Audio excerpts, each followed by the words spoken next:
Una sabia oración para iniciar el año.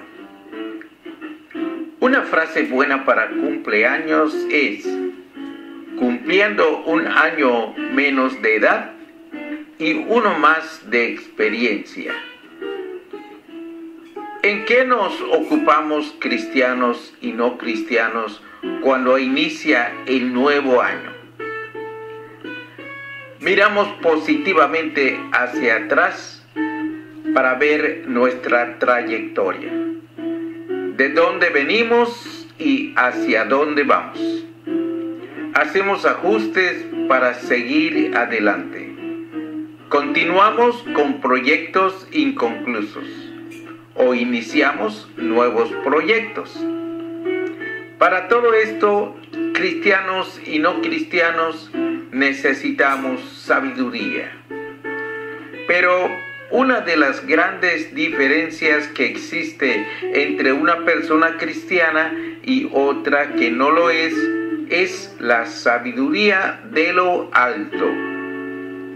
El hombre o mujer sin Cristo puede ser muy inteligente y adquirir grandes conocimientos, pero los conocimientos solamente producen ese tipo de sabiduría que Santiago llama terrenal, animal, diabólica, según la Biblia en Santiago 3:15. Porque cuando el conocimiento no se adquiere ni se aplica con sabiduría de lo alto, el conocimiento envanece, según la Biblia en 1 Corintios 8:1. La sabiduría de lo alto viene como una dádiva de Dios y está al alcance de todo creyente. Y si alguno de vosotros tiene falta de sabiduría, pídala a Dios, el cual da a todos abundantemente y sin reproche, y le será dada. Así dice la Biblia. Nuestro mensaje en esta ocasión tiene por título Una sabia oración para iniciar el año. No todas las oraciones son sabias, según leemos en Santiago 4:3. Esta sabia oración se encuentra en Salmos 90:12. Y dice así: enséñanos de tal modo a contar nuestros días que traigamos al corazón sabiduría. Repito la cita, Salmos 90:12. Y en la nueva traducción viviente de la Biblia dice: enséñanos a entender la brevedad de la vida para que crezcamos en sabiduría. La cita es siempre 90:12, pero en la nueva traducción viviente de la Biblia. Nueva traducción viviente. ¿Qué características especiales hay en esa sabia oración? Según Salmos 90:12. Pues en primer lugar es una oración humilde, porque dice enséñanos. Es una oración en plural que expresa una necesidad común. Todo el salmo está en plural. Es el reconocimiento de que no lo sabemos todo, a pesar de nuestros títulos universitarios, a pesar de nuestros estudios teológicos o a pesar de nuestra experiencia como cristianos. Es la evidencia de que no estamos ateflonados, que todavía se nos puede pegar algo nuevo procedente de la palabra de Dios. Es una actitud que demuestra que no somos sabios en nuestra propia opinión, pensando que estamos en la iglesia solamente para enseñar a los demás.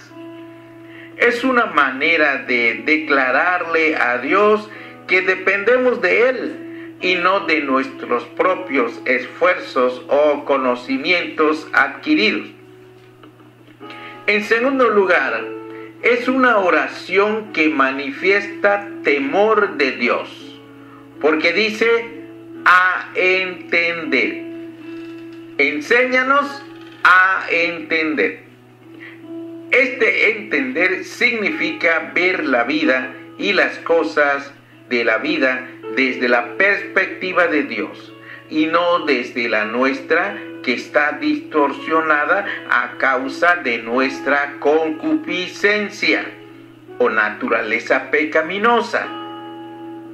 Moisés sabía que el correcto entendimiento de la vida terrenal y de las instrucciones de Dios para vivirla es indispensable para agradar al Eterno, y también sabía por experiencia propia lo fatal que resulta vivir esta vida sin ese entendimiento. 40 años en el desierto usó Dios para enseñarle a Moisés su falta de entendimiento, al cumplir los propósitos del Señor con su propio método, cuando mató a un egipcio. Cientos de años después, Dios confirma por medio del rey David que vivir y actuar sin entendimiento trae consecuencias indeseables. Y por eso él mismo escribió en la Biblia en Salmos 32:9: no seáis como el caballo o como el mulo, sin entendimiento, que han de ser sujetados con cabestro y con freno, porque si no, no se acercan a ti. Este texto nos enseña que cuando vivimos sin ese entendimiento que viene de Dios, somos comparables con las bestias. Así que nos está diciendo, no sean como las bestias. Eso está diciendo el texto. Y David lo escribe por experiencia. No cabe duda de que es necesario rogar a Dios que nos enseñe a entender. Si oramos para que Dios nos enseñe entendimiento, estamos demostrando temor de Él. La pérdida del temor de Dios trae como consecuencia necedad y rebeldía, y estas raíces de pecado producen muchos pecados más. Roguemos a Dios con temor y temblor que nos enseñe a entender. En tercer lugar, vemos que es una oración sobre un tema específico: la brevedad de la vida. El tema del Salmo 90 es la eternidad de Dios y la transitoriedad del hombre. Por eso dice en el Salmo 90, versículos 1 y 2, Señor, tú nos has sido refugio de generación en generación. Antes que naciesen los montes y formases la tierra y el mundo, desde el siglo y hasta el siglo, tú eres Dios. Repito, Salmos 90, 1 y 2. Los creyentes podemos pedirle a Dios que nos enseñe a entender sobre muchísimos temas, pero esta oración pide específicamente enseñanza sobre la brevedad de la vida. Enséñanos a entender la brevedad de la vida. Cuando cumplimos años, celebramos un aniversario de algo o iniciamos un nuevo año, tenemos una gran oportunidad para meditar sobre la brevedad de la vida. Y aunque ya lo hayamos escuchado muchas veces, siempre será bueno repasar este tema de la brevedad de la vida. Dios nos muestra en este salmo la razón de nuestra transitoriedad en la tierra. En Salmos 97 y 8 dice: porque con tu furor somos consumidos y con tu ira somos turbados. Pusiste nuestras maldades delante de ti, nuestros yerros a la luz de tu rostro. Al pensar en la brevedad de la vida, es inevitable pensar en la muerte y en su origen. La Biblia dice en Romanos 5:12: como el pecado entró en el mundo por un hombre y por el pecado la muerte, así la muerte pasó a todos los hombres por cuanto todos pecaron. Romanos 5:12. Y en cuarto lugar, es una oración con un claro propósito: para que crezcamos en sabiduría.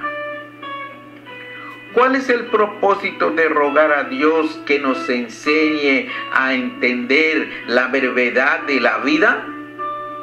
Crecer en sabiduría. Es el propósito. Crecer en sabiduría. ¿Y para qué nos servirá la sabiduría producto de esta oración al iniciar un nuevo año? Pues en lo material, planear bien nuestra vida tomando en cuenta que nuestra fortaleza tiene un límite. Enseñar a nuestros hijos a depender más de Dios que de nosotros. No caer en la necedad de acumular bienes materiales de una manera enfermiza. Sacar tiempo para disfrutar del fruto de nuestro trabajo. No esperar a ser viejos para elegir sucesores para los negocios o causas en las que hemos invertido nuestro tiempo o recursos. Hacer un testamento. Es sabio hacer un testamento. Eso es en lo material. Pero en lo espiritual, hacer tesoros en el cielo, como nos enseña la Biblia en Mateo 6:19. Hacer las obras que Dios preparó de antemano para que anduviésemos en ellas, según Efesios 2:10. Vivir una vida santa. Prepararnos para morir. Es posible que más de uno que me escuche me tilde de fatalista. Sin embargo, tener conciencia de que en cualquier momento podríamos morir contribuye a un mejor y más sano aprovechamiento del tiempo. El apóstol Pablo no era fatalista y sin embargo escribió a los filipenses en la Biblia. En Filipenses 1:21: para mí el vivir es Cristo y el morir es ganancia.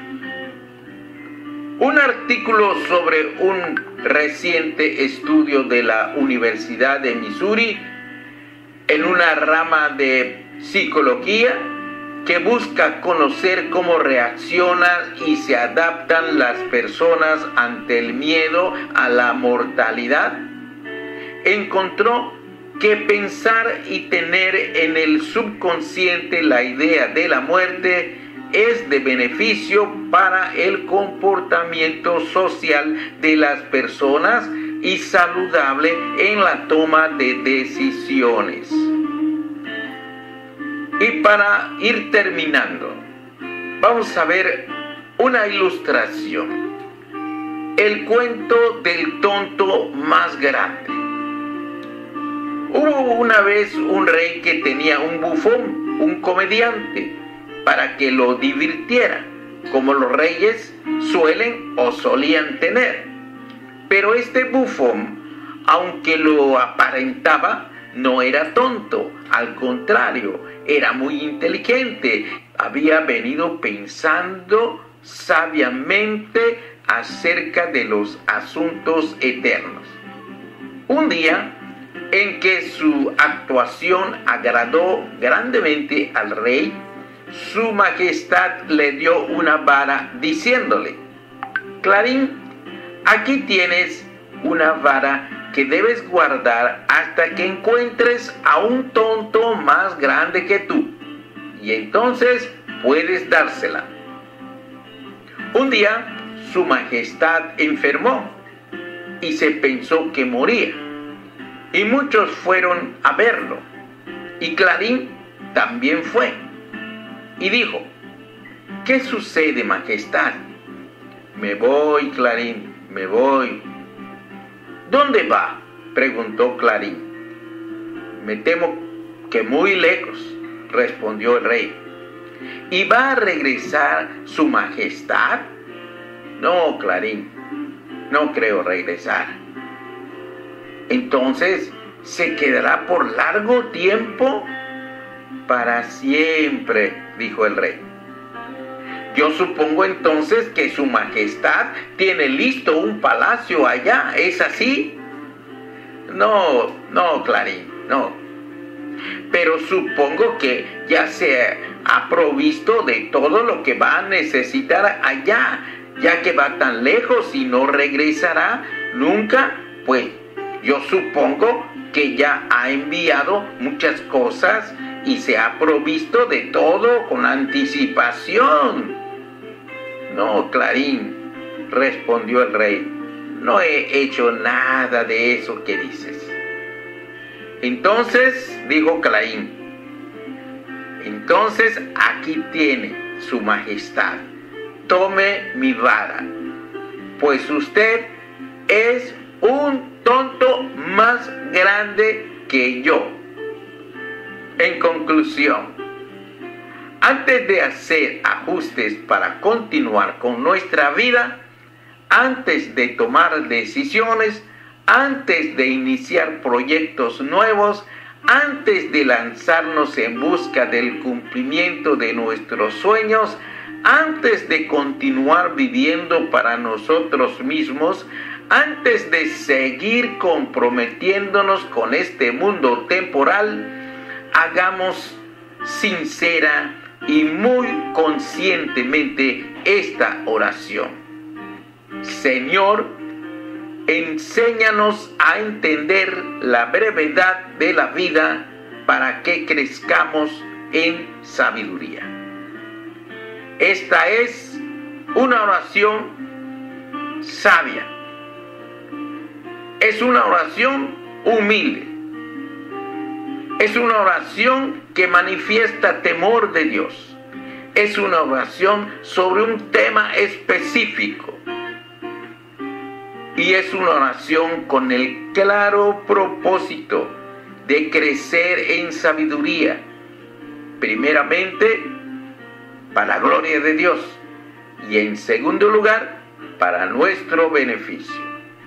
Que Dios les conceda un año maravilloso, según su voluntad, según su santa voluntad.